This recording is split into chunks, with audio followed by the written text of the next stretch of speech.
Son las 7 en la mañana, 30 minutos, 7 horas 30 minutos. Muy buenos días, señor abogado Jaime Nebot, alcalde de la ciudad de Guayaquil. Prevenimos a las estaciones al enlace habitual de los miércoles. Hoy se genera desde la señal de Radio Morena. Muy buenos días, señor alcalde, junto a nuestros compañeros, el licenciado Daniel Solórzano, el doctor Raúl Aguirre, Diana Díaz Peñafiel y todos quienes integramos el staff de Radio Morena. Le decimos muy buenos días. ¿Cómo se encuentra usted, señor alcalde? Bienvenido. Un afectuoso buenos días a todos ustedes y por supuesto a todos quienes me escuchan en el Ecuador y en Guayaquil, y mi felicitación a los maestros ecuatorianos en este suyo. Gracias, señor.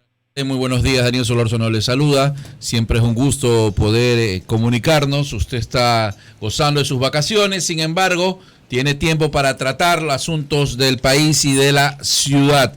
Señor alcalde, como lo dijo mi compañero hace poco, Guayaquil busca un Oscar llamado al turismo. Sin hacer mayores viajes, sin hacer mayores periplos para buscar turistas, Guayaquil se mete en el mundo turístico y busca premios, pero premios que lo dan los que lo visitan. Señor alcalde, ¿cuál es la clave para ese éxito que se ha alcanzado en el turismo en lo que tiene que ver con la ciudad de Guayaquil? Guayaquil es hoy, si usted suma las visitas internacionales a las nacionales, la ciudad más visitada del Ecuador. ¿Y a qué se debe eso? Al esfuerzo de la administración municipal y de la empresa privada por crear una ciudad amigable, que se pueda disfrutar, que se pueda saborear, que se pueda observar, que se pueda vivir. Cuando yo llegué a la alcaldía el año 2012, no había turismo a Guayaquil. A Guayaquil se venía a estudiar, a visitar un amigo, a hacer un negocio, pero no había turismo nacional ni internacional. Empezamos con la regeneración urbana, cada vez más agresiva, positiva, por cierto. La empresa privada nos siguió, la hotelería, los restaurantes. Continuamos con el aeropuerto, primero remodelando el antiguo y luego creando el aeropuerto internacional, metrovías y permanentes planes de expansión, centro de convenciones, Wi-Fi, o sea, internet gratuita y sin cable instalándose en la ciudad que tiene excelente conectividad. Y hoy en proceso de hacer monumentos a la fe, como el del Cristo del Consuelo, a nuestro origen, como el de Guayaquil, la rueda moscovita, que ya se instala, Dios mediante, en el mes de julio, nuevos centros de esparcimiento, regeneración del Cerro Santana en su momento, etcétera, y eso ha convertido a la ciudad, aparte de su tradicional hospitalidad, su gastronomía, sus ferias de libros, raíces, etcétera, sus huecas cada vez más adecentadas y más ayudadas por la colectividad privada y pública, en una ciudad que se empuja duramente en el campo turístico. Por supuesto, hay que continuar. Fíjese usted ya los resultados, por ejemplo, los cruceros, etc. Todo eso trae visitantes, trae dólares, trae movimiento económico, trae empleo. No es simplemente la autoestima y el orgullo al que tenemos que apelar, sino a las realidades. Y por eso yo me permito respetuosamente, cariñosamente, pedir a los ecuatorianos, a los guayaquileños de corazón y nacimiento, que ese orgullo por Guayaquil lo demostremos votando por la ciudad. Hay toda una campaña mediática, usted acaba de mencionar cómo hacerlo, no lo quiero repetir, para a través de la internet poder votar y empujar esta ciudad de la que nos sentimos orgullosos. Y más aún en momentos de crisis, porque el turismo es una de las cosas que, junto a la construcción, que lamentablemente se encuentra virtualmente paralizada, el turismo empuja el desarrollo. Repito, trae visitantes, compradores, se mueven los taxis, se mueve el restaurante, se mueven las artesanías, se mueven los guías, se mueve la aviación, se mueven los hoteles, y eso significa generación de trabajo y, repito, de divisas que apuntan a la dolarización. Así es, señor alcalde, 7 horas con 35 minutos conversando con el alcalde de Guayaquil, Jaime Nebot. Señor alcalde, esta semana, y ya paso al plano nacional, la Asamblea Nacional específicamente comenzó a tratar un proyecto de ley de emergencia, con el cual el gobierno intenta equilibrar las finanzas públicas. Los legisladores dan la impresión de que se convierten en una especie de médicos y comienzan a decir qué es lo bueno para la salud, y en base a la legislatura por una salud pública estable, intentan poner impuestos, una serie de impuestos a ciertos productos de consumo. Da la impresión de que por un lado se nos quiere cuidar la salud, pero por otro lado, porque así es esto, un lado afecta a otro lado cuando se mueve en la economía. ¿Qué va a pasar con los sectores, por ejemplo, productores de azúcar?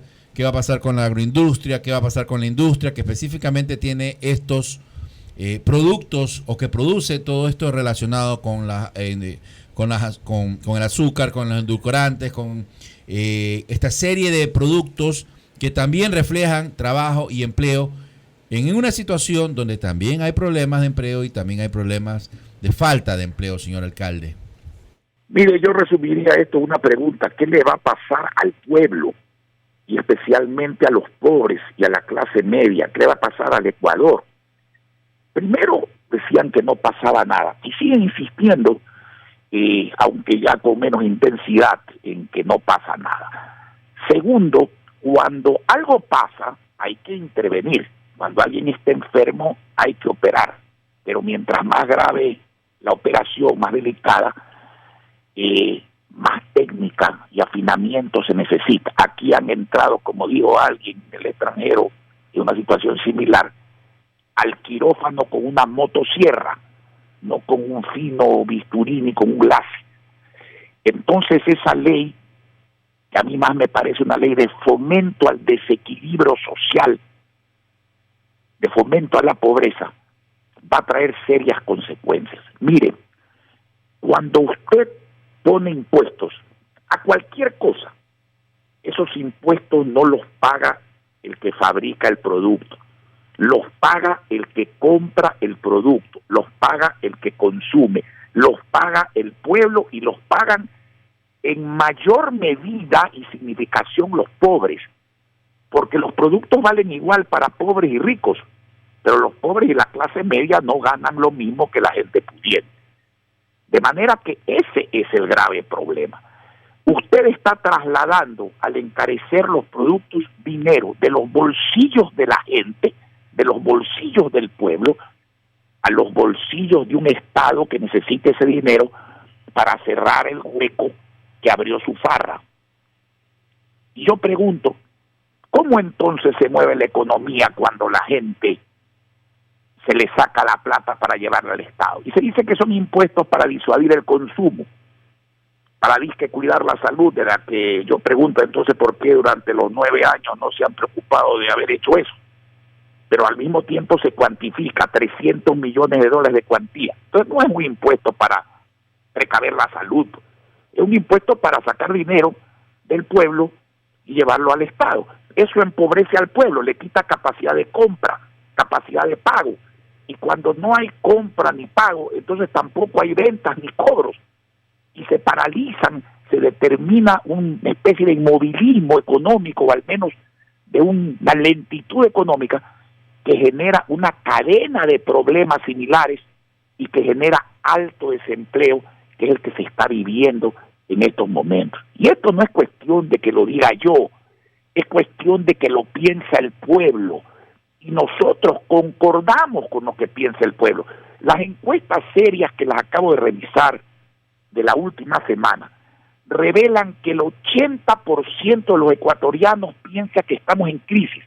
8 de cada 10 ciudadanos, 80 de cada 100 ciudadanos piensan que estamos en crisis. Y 55 de cada 100 ciudadanos creen que esa crisis está causada por el mal manejo económico del gobierno, no simplemente por la baja del precio del petróleo, sino por la mala administración económica y por la falta de previsión. Y lo más grave de todo esto va aumentando la desconfianza, aumentando la inseguridad jurídica, y por eso, en vez de fomentar el equilibrio, fomenta el desequilibrio y la pobreza, porque Porque cuando no hay seguridad jurídica y cuando no hay confianza, nadie invierte, todo se paraliza. No hay crédito, como en efecto hoy no hay. No hay liquidez, como en efecto hoy no hay. No entran dólares suficientes, salen más de lo que deberían de salir. Y eso genera falta de ventas otra vez, falta de cobros, falta de compras, falta de pagos, desempleo. Y eso es lo más grave, desempleo. Y con el desempleo, latigazo a los pobres y muy especialmente decepción a los jóvenes, porque los jóvenes ven con estupor y con preocupación como sus padres y abuelos pierden los empleos, y entonces, ¿qué queda para ellos? ¿Qué posibilidad real en una situación de estas, donde el Fondo Monetario Internacional indica que la economía ecuatoriana va a decrecer 4,5% en este año? Solamente nos gana Venezuela con 8 y pico por ciento de crecimiento económico. Alcalde, muy buenos días, pero el modelo económico que se aplica en el país actualmente habla del incremento de impuestos y de un endeudamiento también que se va acrecentando día tras día y que algunos analistas prevén que podría rebasar el 40%, lo permitido en la Constitución del Producto Interno Bruto. Ahora, toda esta situación de crisis está generando deudas, por ejemplo, con el Instituto de Seguridad Social de las Fuerzas Armadas, ahora genera deudas también con los municipios, con las prefecturas. En algunos puntos del país ya se están reuniendo, algunos sectores prevén un paro. Guayaquil también está siendo perjudicado en este sentido con esta deuda del Estado, con sus rentas con las que le pertenecen al pueblo. Bueno, pretenden perjudicar a todos los gobiernos autónomos descentralizados y le voy a explicar cómo lo quieren hacer. Pero para eso, varias premisas breves. Número uno, el dinero que corresponde a las ciudades y provincias no es una dádiva del gobierno, no es una deuda del gobierno, no es una entrega del gobierno, es un derecho que da la Constitución a participar en las rentas tributarias y petroleras, respecto de las cuales el Estado es un mero recaudador, un cobrador, que luego tiene que entregar a las ciudades y a las provincias. Punto número uno. Punto número dos, hay que aclarar, porque para criticar hay que ser claro y justo, que el gobierno no está pretendiendo bajar el porcentaje que la ley le otorga a las ciudades y provincias. 21% de los permanentes, 10% de los ingresos no permanentes que incluyen el petróleo. No, el gobierno lo que está diciendo es, si nosotros recaudamos X suma, sobre esa suma se aplican esos porcentajes. Si recaudamos menos, sobre esa suma se aplican los porcentajes. Si recaudamos más, sobre esa suma se aplican los porcentajes. Suena razonable. La pregunta que habría que hacer es, cuando recaudaron más impuestos que lo que estaba en el presupuesto y cuando recaudaron más por petróleo, ahí sí no se les ocurrió esta idea. Pero en fin, yo no puedo decir que esa premisa es injusta. Lo que sí digo es, eso no lo pueden hacer con vigencia para el año 2016. Tendría que hacerse una ley para el año 2017 en adelante. ¿Y por qué no lo pueden hacer? ¿Dónde está la injusticia? No solamente que la ley no puede ser retroactiva. Cuando se hace una ley retroactiva, el mensaje que se manda es terrible. Más inseguridad, más desconfianza. De manera que más caro les va a salir el remedio que la enfermedad. Peor va a ser el remedio que la enfermedad. Segundo, en materia tributaria, obviamente, cuando existe una ley que no debe ser retroactiva, rige desde el 1 de enero del año que viene. Todo eso lo quieren violar con una serie de simulaciones. Entonces, viene la parte de fondo. ¿Por qué es injusto? No solo porque la ley prohíbe expresamente hacer eso, por eso es que quieren hacer una reforma, sino porque administrativamente ¿Cómo hacen los municipios y los prefectos y los presidentes de las juntas parroquiales rurales que en base a un presupuesto que no se podía mover, ya contrataron servicios y contrataron obras, etcétera, etcétera, etcétera? No se puede hacer esto. Esto va a significar para algunos municipios casi la quiebra. Algunos no es que no solo van a poder detenerse, y van a tener que no hacer obras y que no dar servicios o darlos incompletos o en malas condiciones, sino que no van a poder ni pagar a los trabajadores. Y todo eso contribuye, relacionándolo con su pregunta anterior, a que exista menos movimiento económico, menos plata, menos capacidad de comprar y pagar, menos capacidad de vender y de cobrar. Encadena una cadena de miseria, una especie de dominó de miseria, ¿no es cierto? Y más desempleo. Entonces, las crisis no se curan, lo he repetido 1000 veces, y lo haré 1000 veces más si es necesario, enfermando a los sanos, sino curando a los enfermos. Si el gobierno se autoenfermó, no solo por el asunto petrolero, sino por mala administración, no previsiva, endeudamiento agresivo, inversiones excesivas, gastos excesivos. El gobierno debía haber hecho lo contrario, apuntalar al sector privado, apuntalar a los municipios y a las prefecturas de las juntas parroquiales, que no estaban enfermas, para que precisamente de esa actuación y de ese desenvolvimiento normal, la crisis no se agrave, sino que más bien se ayude al gobierno a salir de la crisis. Estas medidas enferman a todo el mundo, enferman a la empresa privada, enferman a los gobiernos autónomos descentralizados, y lo que van a generar es más pobreza, más iliquidez, más desempleo, más paralización y, ojo, menos recaudación, porque cuando la economía se para, se gana menos o se pierde, se vende menos. ¿Esto qué es lo que va a suceder? Va a haber menos ICE, menos IVA y menos impuestos a la renta para el gobierno. Aquí están poniendo retro en vez de aplastar el acelerador hacia adelante, hacia el progreso, hacia el bienestar, hacia el empleo, hacia el crecimiento. Y eso se logra con un Estado que gaste poco e invierta mucho, que sea buen pagador, que se endeude mesuradamente, a bajo intereses, bajando el riesgo país, con todas esas cosas, y a la vez generando en la empresa privada y en la propia empresa pública confianza, desarrollo y seguridad jurídica, porque de ahí es que nacen los productos en cuantía suficiente para no subir de precio, de ahí es que nace el buen servicio, de ahí es que nace el crecimiento, y con el crecimiento el empleo, porque no se puede emplear más personas cuando las empresas quiebran, cuando las empresas cierran, cuando las empresas tienen dificultades, sino todo lo contrario, cuando se hacen más empresas y cuando las que existen están más bollantes y más prósperas. Así de sencillo es este análisis. 7 en la mañana con 48 minutos en la señal de Radio Morena, enlace radial de los miércoles con el abogado Jaime Nebot. Señor alcalde de la ciudad de Guayaquil, en julio del año 2015 escuchábamos el emotivo discurso, pero también algunos aspectos que usted señalaba.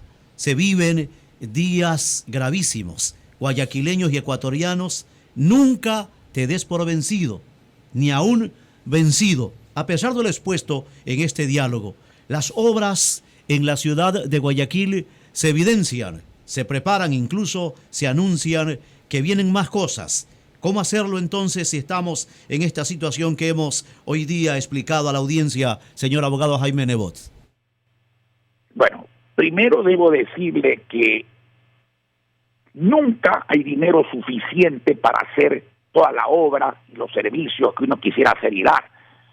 O sea que aquí no es que porque Guayaquil tiene una estructura financiera producto de el manejo pausado, previsivo, de pocos gastos, $15 por cada 100 se gastan y 85 se invierten durante muchos años, hay reservas, hay un manejo que nos permite pedalear esta crisis. No por eso vamos a dejar de reclamar lo que es justo ni de decir lo que tenemos que decir, como lo he dicho claramente una vez más el día de hoy. No. Eso que quede claro. Ahora, si usted me pregunta, ¿en Guayaquil hay contratistas impagos? No hay. ¿En Guayaquil hay obras paradas? No hay. ¿En Guayaquil hay obras que no se van a hacer? No hay obras que no se van a hacer. ¿En Guayaquil se va a incumplir el último compromiso electoral? No se va a dejar de cumplir con los compromisos electorales anteriores, ni tampoco con los compromisos que hemos adquirido para esta nueva administración. Y le vuelvo a poner varios ejemplos. Acabamos de inaugurar el terminal terrestre satélite en el kilómetro 14,5 de la vía Daule. La pavimentación continúa. El puente sobre el río Daule que une San Borondón con Guayaquil se inició. En el tránsito, el contrato de la Metrovía para todo lo que es su crecimiento sigue en marcha. En materia de tránsito, también firmamos el contrato para efectos de recaudar automáticamente multas y controlar el movimiento por vía sofisticada, por automatización. Ya habíamos firmado antes el contrato para automatizar lo que es matrículas y lo que es revisado. La aerovía está por recibir, yo creo que el día lunes o martes, la próxima semana, estaremos dando a conocer la calificación de las dos empresas más grandes del mundo, Doppelmayr y Poma, en esta materia, para poder hacer el tercer paso, que ya es la oferta económica, y poder poner en marcha el contrato, Dios mediante, en el mes de julio, para que 40,000 personas puedan trasladarse en 15 minutos desde Durán a la Plaza del Centenario, tiempo que hoy día es 3 veces superior, 45 minutos en las horas pico cuando se usa el puente de la Unidad Nacional o la Menéndez Gilbert. Los planes de todo lo que es pavimentación continúan. Los monumentos que tienen que ver con el orgullo, con la autoestima y también con el turismo que genera dinero y trabajo, están en plena marcha. La rueda moscovita, ya se lo dije, se inaugurará en el mes de julio. La internet gratuita y sin cable ha superado ya los 2,000 puntos a lo largo y ancho de la ciudad, y se sigue con todos los programas anteriores. Pero eso no quiere decir que no nos afecte lo que se pretende hacer. Lamentablemente el Estado no entiende, el Estado central, que está tratando de curar con parches su crisis, pero afectando no con parches, sino severamente, gravemente al sector privado, generador de progreso y de empleo, y a los sectores como los GAT, aparte de que tiene contratistas impagos y toda una cadena de deudas que va afectando poco a poco como una bola de nieve a la economía nacional. Y yo creo que una de las cosas que tenemos que tener en cuenta es quién nos quiere hacer esto, qué partido nos quiere hacer esto, qué diputados, qué asambleístas van a votar por esto, porque ellos son en su derecho libres de hacer lo que crean que tienen que hacer, pero las consecuencias de lo que hagan o no hagan van a afectar a todos los ecuatorianos. Y entonces, sin demagogia y sin insultos, sí tenemos que valorar quién sirve y quién no sirve, quién funciona y quién no funciona, quién genera empleo y quién lo quita, quién genera crecimiento y quién lo retarda o lo reprime. Y a esa gente no hay que darle el voto. Al que hace daño no hay que darle el voto, no por venganza, ni por asuntos personales, ni por asuntos ideológicos, por resultados. Los pueblos votan para que sus gobernantes parroquiales, citadinos, provinciales o nacionales le generen bienestar. Y ese bienestar no es bla, bla, bla. Eso se prueba haciendo, no diciendo. Eso se prueba construyendo, no destruyendo, uniendo, no desuniendo. Se prueba cumpliendo con los compromisos, generando empleo, liquidez, seguridad, bienestar, bonanza. Y quien no hace eso, bueno, yo creo que ellos serán libres de pedir el voto nuevamente, porque la política es así. Pero yo creo que la gente debe serenarse y ver bien por quién votar y por quién no votar, porque alguna sanción tiene que haber para esto. cuando no se quiere entender lo que hay que hacer. Nosotros no estamos haciendo politiquería, ni shows, ni mucho menos. Estamos dando una opinión basada en lo que creemos y en lo que hacemos. Y está bien, si no se quiere ir por el camino correcto, pues que vayan por el incorrecto, pero que después no pidan el voto, porque la gente no da el voto para ser perjudicada. Alcalde, usted está refiriendo sobre el 2017 y está recomendando qué puede hacer el pueblo a manera de sanción moral o sanción democrática para los que, a decir su criterio, están causando un perjuicio al país. En esta última semana se realizó una marcha ciudadana y los ciudadanos ya pedían una salida del presidente Correa. Y la pregunta es, ¿hay que esperar al 2017 democráticamente o se puede anticipar la salida del gobierno por las malas decisiones económicas, señor alcalde? No, el Ecuador no contempla esa figura y no me malinterprete nadie.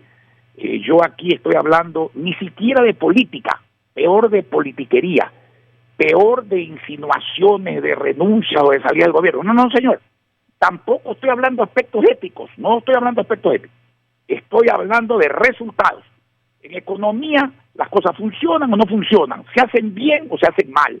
Cuando se hacen bien, hay porvenir, hay empleo, hay crecimiento económico, hay una serie de cosas positivas. Y cuando se hacen mal, pasa a la inversa. Pues simplemente cuando las cosas no van bien, pues uno quiere insistir en el voto. Bueno, uno es libre de insistir en el voto, pero el ciudadano es también libre de no darlo y debe meditar seriamente estas cosas, porque lo que estamos viviendo, y ojalá no sea peor lo que vamos a vivir, nos debe enseñar por lo menos esa lección.